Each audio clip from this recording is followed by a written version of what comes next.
So let's talk about the performance of our elected leaders, shall we? Mm-hmm. So the survey company InfoTrak, Research and Consulting, conducted a survey towards the end of last year into the beginning of this year. And they were basically going around each county and each constituency and each ward. And they asked people, how would you rate the overall performance of your governor or senator or woman rep or MCA or MP on a scale of 1 to 10, where 1 is extremely poor and 10 is excellent? Simple question, right? Mm-hmm. How would you rate? So they went into every ward, every constituency, every county, and were asking for people to rate their leaders. And from that, they've been spending the last couple of months looking at the results and collating the statistics. And they've come up with now the performance index. And the one who ranked highest is the MP for Emuhaya, trade unionist Jeremiah Omboko Milemba, 75.4%. He's a first-time MP from the Amadi National Congress. Remember, Omboko Milemba is also the chairman of the Kenya Union of Post-Primary Education Teachers, right? Second ranked highest is Johanna Ngeno of Emurua Dikir at 71.4%. Vincent Musau Musioka of Muala, 70%. Christopher Wangaya of Huisero, 70%. Patrick Mwayo Musimba, 69.8%. This is Kibwezi West MP. And then Tigor MP Peter Lochakapong. Then you also have David Kosing, who is the Pokot South MP, 68.2%. Kathiani's Robert Mboi at 67.6%. Benjamin Jomo Washiali from Mumias East, 67.3%. Erastus Kivasu Nzioka of Mboni, 67.2%. All right. So this is like now the top performing top 10. Yeah. And then in the bottom 10, according to this survey, we have Abdi Mude Ibrahim of Lafay at 43%. Sarah Paulata Correre of Laikipia North at 43.6%, and going all the way to Bernard Koros of Sigowet Soin, 42.9%, ranked lowest in terms of what the constituents think in terms of their performance. When you hear these kind of results and you hear how constituents are rating their elected leader, how would you rate your elected leader in terms of performance? Is it a matter of perception, or does it imply that this person is actually not doing their work? Is it about how you relate with them? Is it the fact that they don't pay, they don't contribute to Harambes, or they come for Harambes and they just do 50 bob instead of contributing 50,000 shillings like the former MP was doing? What is it that would influence such kind of thinking? But Eric, it can't be one thing really. It can't be. There is the unwritten contractual, social contractual understanding that political leaders have with their constituents. That one, in my opinion, is actually fairly clear. There's no, this is what you said you're going to do, and it's a matter of understanding whether you've actually done it or not, and whether you are smart enough to contextualize it into the number of years and say year 1 this, year 2. And then also there's the business aspect of political leadership, where this relationship is actually contractual, but the entire conceptualization is based on building capital, whether it's social capital, whether it's cultural capital, but you're busy meeting the needs of the people. And why I mention this is because some people are happy with their leader being an entertainer. If they throw in a little development every once in a while, it's all good. There are those who like their leaders to clearly indicate that they have a solid backbone and they oppose anything that could possibly be opposed. So at some level, the leader may be meeting the needs of the people. So if you're talking about performance, they tell you this guy is okay. Yeah, I mean, and it's clear that it's not the same thing across board. Whatever And it would isn't one resonate, thing. it's not. Whatever would resonate with the people of Emuhaya, for example, would be totally different in Kirinyaga. Right? Just like you're saying, if it is that maybe we have a faceless, or rather a leader who is faceless, but we see things that are happening in the county or in the area, then we're fine. Or if you have a leader that you see on a daily basis, understands your needs and is able to help you here and there, make sure that your daily, upkeep and livelihood is taken care of, then we're fine with that. So I think it really depends on where you are and who's doing what. Different reasons, different people will give in terms of performance of their leaders. No, but there's also, isn't there not a general understanding, especially with members of parliament, as to what they should do? Hence, the entire thinking and notion behind CDF. It raises a question there. I'm also actually just thinking back at InfoTrak also released some statistics a couple of months back, a couple of weeks ago, on happiness index around the country, right? So, and what I'm seeing now, the people of Umuhaya did not rank among the highest, the happiest in that. They were not in that index. So, what is it that then we talk about? Maybe because that was about counties, which is the happiest county in the country. What you brought into the debate now is the correlation between a people's happiness and their leadership. And the leadership and the performance of the leadership, they may not necessarily be related. It could be other because things that are making them in happy. In spite of the leader. Yeah. Yes. There could be other things that are making them just happy. Yeah. Let's bring in the CEO of InfoTrak Research and Consulting, Angela Ambitho. Good morning, Angela. I'm listening very keenly. Good morning. Good morning. Good morning. We're trying to sit here and decipher what is this report that you've come up with. What exactly does it mean? I think the professor and Ndu have answered it. I mean, it really is. You're not getting away with that one. Start again. I'm still going to, rationalize. But having listened to both Ndu and the professor, I totally agree with them. And having done this studies for probably the last 20 years, we do find that how we contextualize and how we synthesize the performance of our political leadership is based on our own subjective understanding and expectations. So if I was to ask you today, how would you rate your Nairobi member of parliament, who you probably haven't interfaced with much? It would probably be because you being an urbanite, maybe are, determining his performance based on perhaps infrastructure, are there roads in your area, but more importantly, because you interact more with media and all that, you would be looking at his legislative ability. Yeah. But my grandmother in the village, when we ask, and that's the majority, when we ask them about, debating in parliament, passing of bills, I tell you, what is that? For them, the most critical thing is, do they have the essentials? Do they have water? Do they have roads? Do the kids get the bursaries, etc.? But as I think both Ndu and the professor also said, there's also that building of general social capital, which means that, are you coming for funerals? Are you approachable when I have a problem? Can I call you? Will you be there? Because when we do ask respondents what they like about their leadership, humility is one of the top things. Which is approachability, that you're now a leader, you haven't forgotten us. But the other thing is that they do like the fact that you're generous. And that we know that MPs complain about, that, most of their salary does go back into the electorate, funding or supporting one thing or another. Now, I mean, it's sad that is the case, but it is what it is. When you do take that contract with me as a constituent, you give me all these raft of promises, and I do expect you to deliver when you get into parliament or when I vote for you.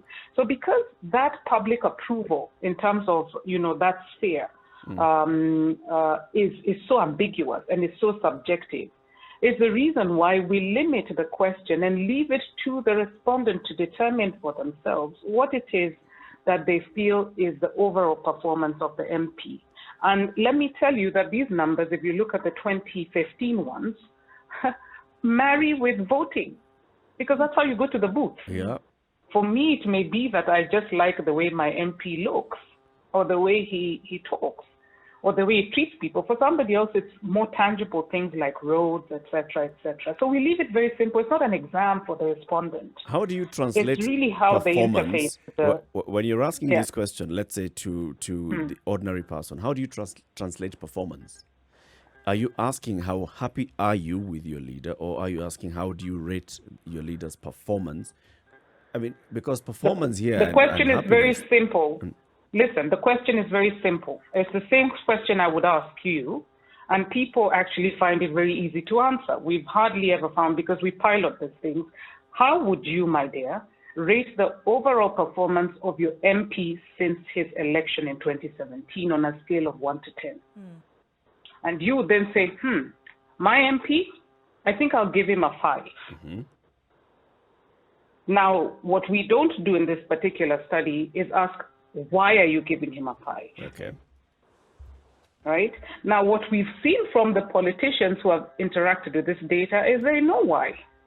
We have leaders who we shared this with, and some leaders shocked me and said, actually, I've only been back to my constituency twice since election. So how then would you expect to get over 3 out of 10 or 4 out of 10 or 5 out of 10? Others will tell you, I know why I got 7 out of 10. I have done A, B, C, D in support and in congruence with the county government. Because what we've also seen is MPs that have actually worked with various other arms, the county government and national government, to ensure that there are roads where roads are needed. And whatever, social infrastructure is required is actually put in place. Those MPs have done better than the ones that are in conflict with various arms of, government, and therefore are unable to bring development back to the people, which indeed is one of the roles of our members of parliament, to facilitate, to fight for their constituents. The reason I was asking how then you translate the word performance is because you're asking about 5 leaders in the same question. You're asking this person to rate the performance of the MCA, the MP, Yes. the governor, the Yes. woman rep, the senator. And just like you started by saying, so this person looks at, do I have running water? Do I have roads? Do I have electricity? Is there a mulikamuizi at the market? Who are you going to attribute any of those things to? Is it the MCA? Is it the senator? Is it the woman rep, the governor, the MP? How is someone going to be able to know, all right, so because there's no longer garbage, if it's an urban area, garbage in my area, this is because of the MCA and the governor, and because of this and the other, it's because of the MP. How would they differentiate or distinguish? It's very easy, because when you ask me the question, I give you my ratings for the different leaders based on my perception of what their role is to me. So you will see that in Emuhaya, the MP has gotten the highest rating. It's not congruent with the rating of the governor. The governor is not the top performing governor. I'm leaking some data to you. Maybe because they do expect something different from the governor, who they see more often than they see their MP, who also comes to Nairobi to legislate on their behalf. And indeed, there are expectations of the MCA, who's on the ground all the time, and you will see that the MCA of that specific ward that they live in, because they only rate the MCA of their ward, may be very different. So I think sometimes we also need to give our electorate a bit more, credence, that they do kind of like understand and synthesize, and it is that same synthesis that they go with to the ballot. So my general hope is that at this midterm, most of our MPs will look at. We've actually interacted with a lot of them. Very few have argued with the numbers. Actually, almost none. Because it makes sense, perhaps sometimes more to them than to us, because they know. Somebody will tell you, the time you did this survey, there was no road to my home. And so, yes, whilst the road is not his responsibility and the responsibility of the county government, shock on you. The respondents who are electorate expect you to do something about it as an MP. It's interesting you say that, because if these numbers then are pointing to credence in the general populace, then about how they feel in terms of elected leadership in this country, wouldn't it then make sense that this kind of information would lend itself to the leaders in terms of then how they make the decisions in the future? So if you know that your people think 1 or 2 and there's this information out there, wouldn't it make sense then to use that information to either then better your leadership or to inform decisions that you make? Yes. Absolutely, and many of them have. The reason why we didn't release this almost after the happiness index and the optimism index is because, unlike last time, we learn every time. The first one of this kind was done in 2015 by ourselves, and we just released it. And most of the politicians complained that we didn't actually give them an opportunity to interact with the information. So what we've been doing over the past 2 months is trying to reach out to all 290 members. Now, of course, that's no mean feat. We can't reach all of them. But we have reached quite a number of them. And many of them have actually used the information. They take it, they look at it by the different demographics. Because what you're seeing here is an index. That's a consolidation of information and responses from the wards, the various wards in the different constituencies, by age, by gender, by, education, by employment, etc. And the smart ones are using it very cleverly. Actually, they're not only using it, they're saying, do another one for me right now, because between December and now, there are things that should have changed. And it's my hope that those things have changed, because I put up this thing, I did that, I put a classroom, the bursaries were given, etc., etc. We have roads right now. And we do see in some cases that the numbers do change. In certain cases, they don't, because like both Ndu and Professor were saying, there are other things that people expect from you. Maybe you're not being seen in funerals. Maybe your phone doesn't get answered. Maybe they don't feel that your CDF management is concomitant to the expectations. Now, the onus of understanding that is the political leaders. More than it is yours and mine. Mine is to give you the number, and yours is to actually then decipher why you're not doing as well as you expect. By ward, because you get the information by ward for them. Let me ask a different question. Well, it's not different in the absolute sense, but do you think that the leaders you interacted with understand just the basics of what I may refer to as leadership capital or even political capital? Yes, they do. They do. They do. And do they understand how best to expend it for their own benefits? Well, many of them seem to, if you ask me. But I think perhaps after getting elected, I think there is that, I don't know what to call it. You're very good. I listen to you in the morning with your English. But I think people just, how after you've really worked hard for something, you just kind of like lay back. And you expect that, things will just work for you. And then before you realize it, it's election time. And the electorate has actually been watching very keenly. Would you say that the same mindset would also follow if we are talking about financial capital? Because all these, should we say, avenues of capital function really in the same way? Are they the sort of people who, if they were given tons and oodles of money, would expend it all in one fell swoop and then wonder what they're going to do next? Or would they hoard it, keep it for a rainy day, expend it when it's necessary? What we've seen is, well, at least from my interactions now with some of the MPs, some of them actually do understand how to expense whatever it is. And if you mean financial capital, like the use of the funds that they have, like the CDFs, etc., that they manage it in a certain manner that is, I'm using this concomitant word too much, but it is concomitant to the needs of the people in various wards. And that they're not trying to replicate what county government is doing, what the MCA is doing, and also what the woman rep is doing. Because remember, we always tell them that there are so many leaders right now working in the same space as the MP in the various wards. You have the county government, you have the MCA, you have national government on its own, which is not through their own efforts. So for instance, with roads, you can find that Kura is doing something, or Kena. Then you have the county government. Then you have the MCA with his budget wanting to do something. And then there's the MP also trying to come up to do something. Now, if you actually try and delve into that space with the money that you have, the chances are that your efforts will be watered down. And I mean, how will it be linked back to your own activities? So sometimes it requires of them to do things, to be financially smart in the way they do things.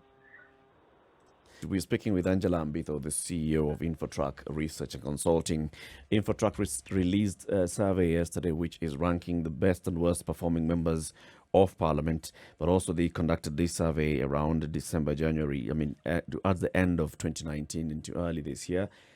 It's showing that the MP for Emuhaya, and this is Omboko Milemba, is rated highest by his own constituents of Emuhaya constituency, 75.4%, going all the way to Bernard Koros of Sigowet Soin at 42.9%. The people of Sigowet Soin rated their own MP at 42.9%, which is not so good. Well, he's ranked the lowest by constituents. So we're trying to understand what exactly does this mean. How do you use this information as constituents, as members who are elected into all these positions of office? We are trying to dissect this performance index that they released yesterday as InfoTrak. Went around the country towards the end of last year and early this year, and they asked people from ward to county level, how would you rate the overall performance of your governor, your senator, your woman rep, MCA, MP, on a scale of 1 to 10, where 1 is extremely poor, 10 is excellent? And from that, they have been looking at the data, tabulating the data, and they came up with the report and showed the best and worst performing members of Parliament. And also, they'll be releasing the best and worst performing governor and all the other seats, hopefully, in coming days. And they'll tell us exactly what they found. The question, though, is when you ask how do you rate the best and worst performing person, and Angela, you say that's all you asked. You do not ask the person why. So how then do we understand this is exactly what made the person rank highly? How does it help an MP? You're saying some MPs were looking at it, and none of them was arguing with the findings because they could relate. They're like, all right, yeah, I can see. I haven't been to the area in a long time. I haven't been on the ground. But that's not the job of an MP, really, to go to the ground. Oh, maybe. It's not. Is it not? It's not the only job of an MP to go to the ground. Is the performance of an MP on going to the ground? Is the performance of an MP going to the National Assembly and legislating? Is the performance of a governor going to the ground and contributing to funerals and harambes? Or is the performance of a governor actually delivering services that are supposed to be delivered by the county government or the MCA or the woman rep or the senator? If we don't ask the question why, how do we help the electorate? How do we help these elected leaders to understand exactly what's the missing link? Yeah. Well, is it a missing link? Really, not in my opinion, because as I mentioned, the index that we're showing is one individual consolidated figure. It's a figure that if you actually peel, you get information by ward, you get information by age, by gender, etc., by the different demographics. And I think let's correct one notion that the role of any of our leaders is not to build social capital, as had been mentioned by Charles earlier. It is. You need to build social capital with me, and for you to do that, if I am your constituent, you have to interact with me in one way or another. Now, our job is to provide you with information on what people are perceiving of your performance. Your job as a political leader is to then determine whether you have done enough in terms of building both your political and social capital. The two are related.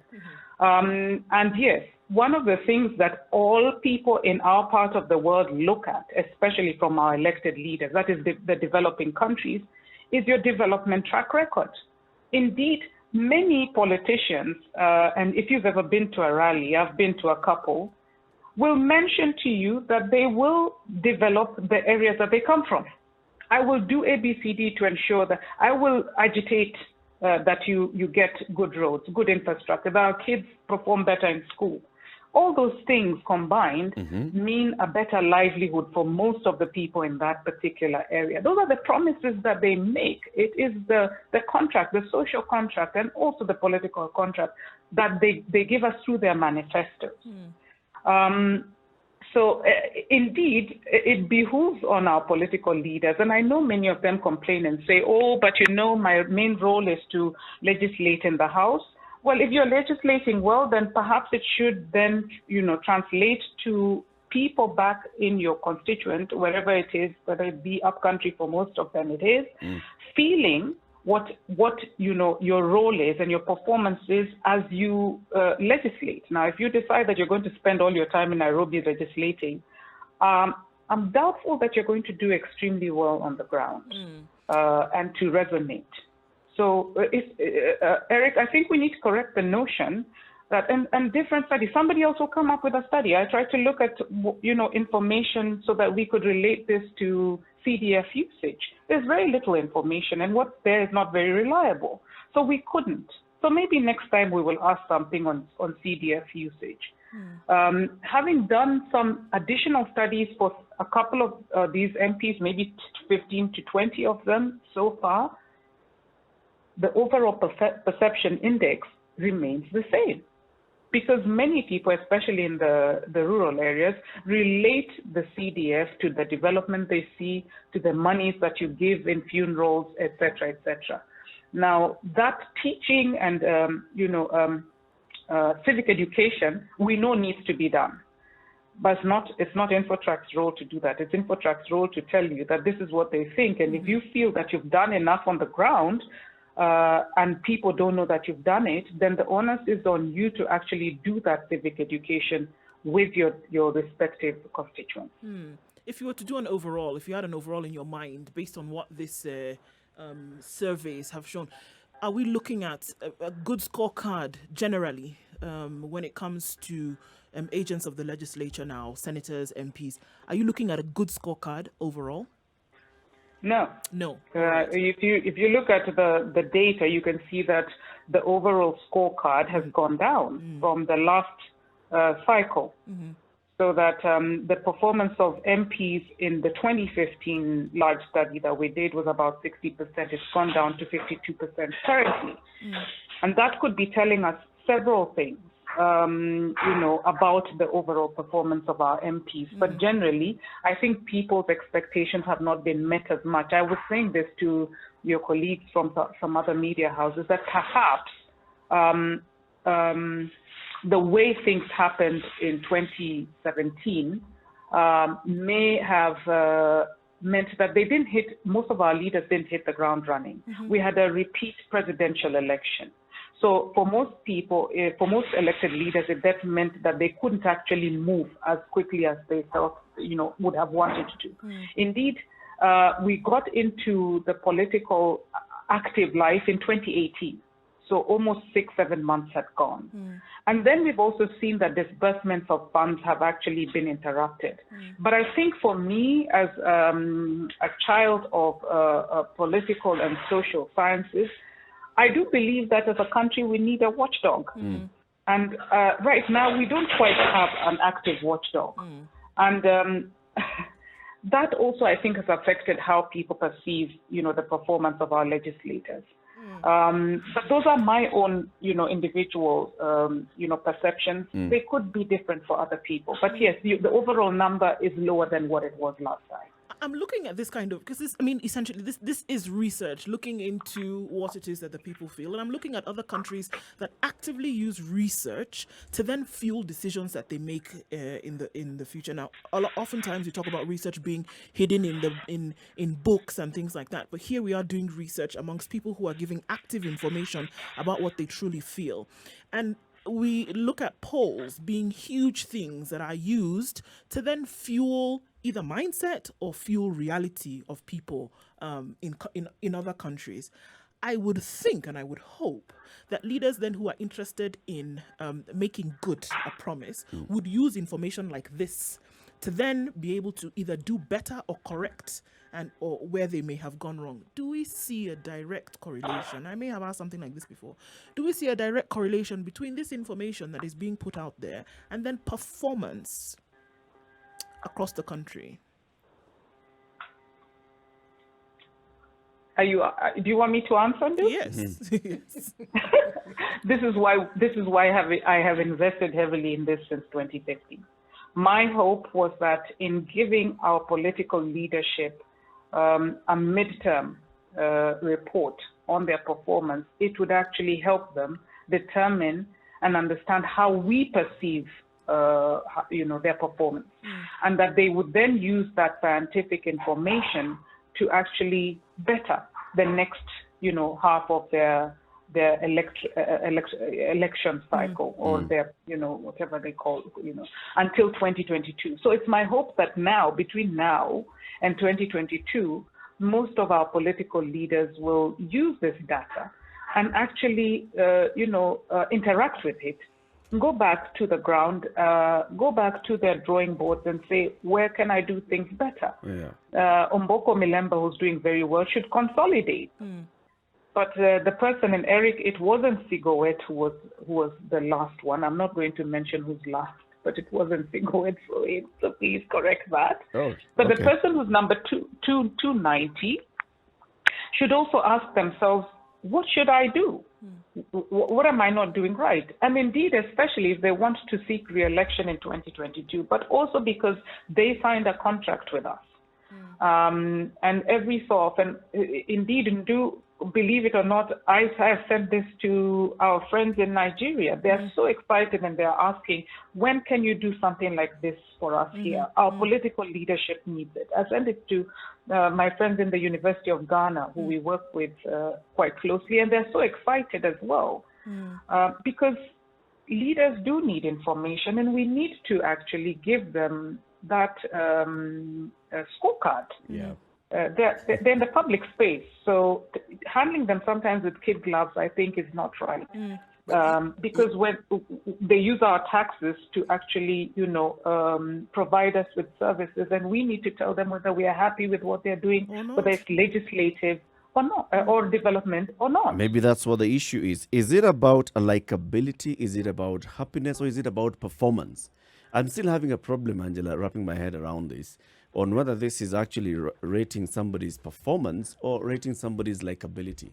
So, for example, if the people of Emuhaya really feel that, they interact a lot with their MP, Omboko Milemba, they interact a lot with him, he attends their funerals, he comes and talks about the right things, he is a good orator, he is a unionist, so he understands how to talk to the people. Is that performance or is that likability? Does it mean that they are necessarily saying that Omboko Milemba came and told us he'll be attending all our funerals, or Omboko Milemba came and said, this is what I'm going to do when you elect me as MP, and they're using that as a scorecard by which they're saying, yes, we are happy with the performance of this person?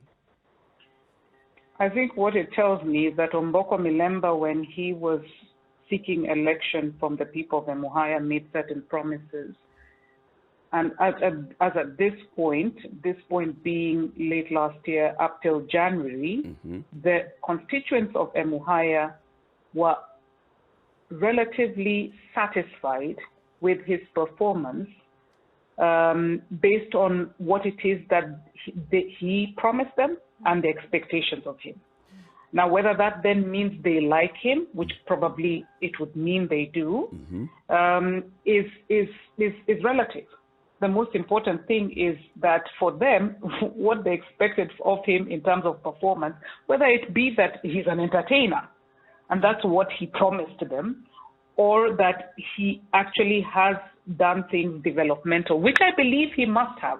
Because listen, I'm not going to be happy with you just because you jump around. I'm going to be happy with you because you jump around, and as you jump around, you ensure that in your jumping around and theatrics, you've brought national government to build a road to link one point A to B. So your theatrics may entertain me, but indeed, functionally, you've also done things that help me. Eric, you will not be happy with a politician who entertains you and leaves you hungry. No, I will not. Those things are linked. On the other hand, I may be happy with a politician who actually entertains me and comes to claim the development that has been spurred by another leader. So because that's a very clever politician. I'm looking at it this way. So if a certain MP has not been to the constituency in quite a while, but the MCA is on the ground, the woman rep and the senator are the ones who are claiming that they are the reason behind some of this development. Yet it's the governor who actually is the one who's made the roads and who's the one who's done the lighting. Then we are harshly, those people may harshly be judging as an MP because they don't understand what exactly he's been doing. But that's not our business, is it? Our business is to tell him that this is what people perceive, and it is then the onus, or it is his responsibility to then decipher how he's going to communicate back to his constituents that ABCD was done by me. Now, politics is about being shrewd, my dear. So if you can be shrewd enough to convince your constituents that all the roads and all the infrastructure has been done by you and not the governor, you deserve to be governor. Mm-hmm. Which is why I'm coming back to, and I agree completely, which is why I'm coming back to if the second question of why was included, then the person would be able to tell, this is why they think I've not performed. Or this is why they think I've performed very well. I think we've lost Angela on the line. John, if you can just get her back. We've lost Angela on the line. We'll be speaking with you, Angela, shortly. You guys, you get what I'm saying? For me, that second question, it's like a teacher asking, going to the head teacher asking a specific class teacher, how would you rate the students in your class? Sure. And then the teacher says, oh, CT is my best, and Ndu is my second best, and Eric is the worst performer in the class. Of course, the thing I don't want to ask is why, in what subject? I mean, if I'm coming from a position of leadership too, I think if it is going to be used to help you do better or correct mistakes, it would be important to know. I would want to know on what level, in what areas did I fail, in what areas did I do well, so that I can improve on those, or at least start to do something about it. But also there's the little element of leaders more or less determining and creating their own performance measurements. But yeah, so that, you see, if you're talking about political leadership, a lot of political leaders hinge their not just performance, but everything about their job on popularity. And then there's performance, just what you're supposed to do. Mm-hmm. And then there's a third element of vision, as in, can this person actually talk about the promised land and show us a roadmap that leads us to this promised land here? And the promised land doesn't have to be Canaan in this instance, okay? No. There are many promised lands that one can go to. So, do you then judge a politician by one of these elements, or do you judge them by a composite of all the three? And the truth of the matter is, including how they look and the clan they come from. Yes. Because in reality, this is the question I was going to ask. That was just a background to what I want to ask. Even when we've cobbled together all these realities, do they determine whether a person gets re-elected or not?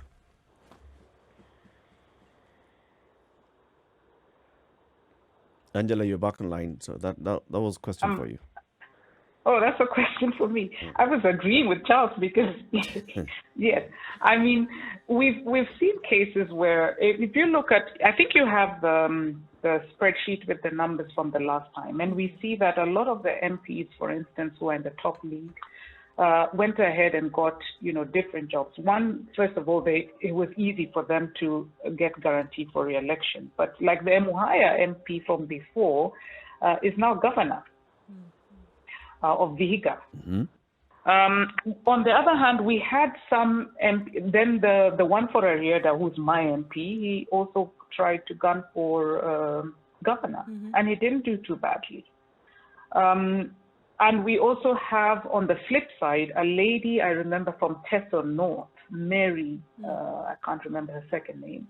Her only problem was, while she had done very well and people thought she performed very well, and it was corroborated when we went onto the ground that she was very hands-on, she, I think, made a political miscalculation in terms of the party that she then moved to in her region. So sometimes, can you imagine that you've done all this work, but in the end, in 2022, what will matter is, are you using the right vehicle or not?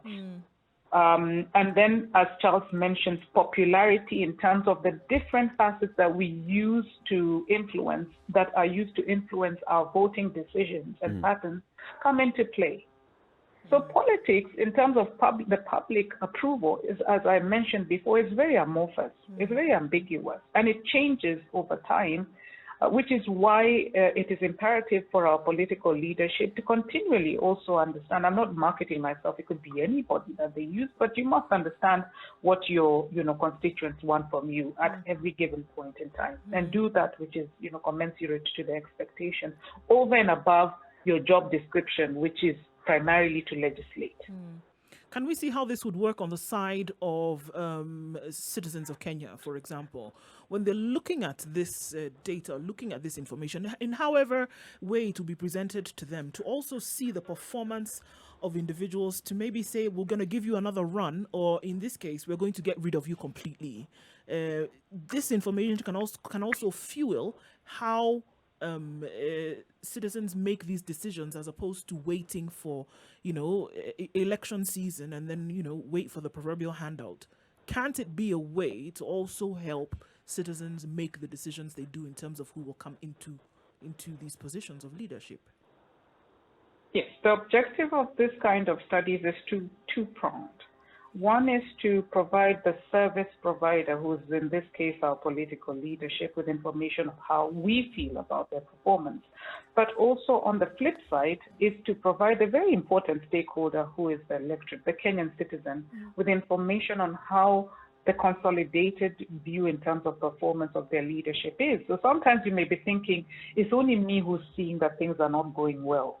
And then when you actually get information, you say, oh, wow, okay, fine. So it's everybody. So what's this leader going to do?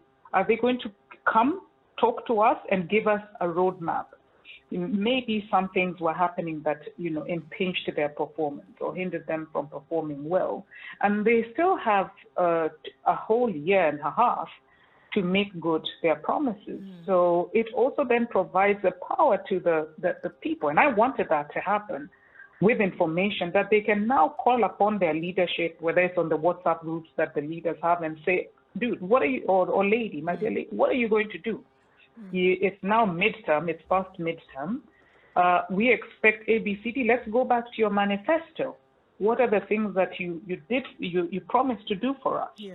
And how much have you done? Can you prove to us that these are things? So I think it just, is meant to really wake up our political class, just the way you and I have job descriptions and we have appraisals every 6 months. Yes. And Which those are specific. appraisals can go any which way. How? For you, your appraisal is almost like these numbers. It is really audience figures. This is not very different. And sometimes you don't like the audience figures that you get, but they are what they are. And you then ask yourself, what do we need to tweak in terms of our content?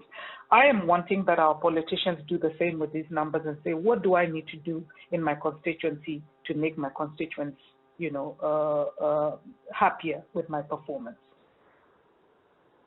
I'm actually very happy and delighted that you've constantly referred to me as professor. Let me just burst that little bubble a little bit. I'm not a professor, but thank you ever so much.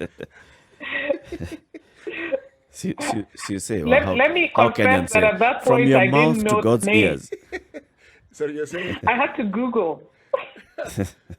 Because I listen to you, but you always use very big words and you're always teaching us. And Du is my sister from Nigeria. So and Eric Latif, I've known, I think, all my working life. If you refer to me as Mwalimu, you'd actually be accurate.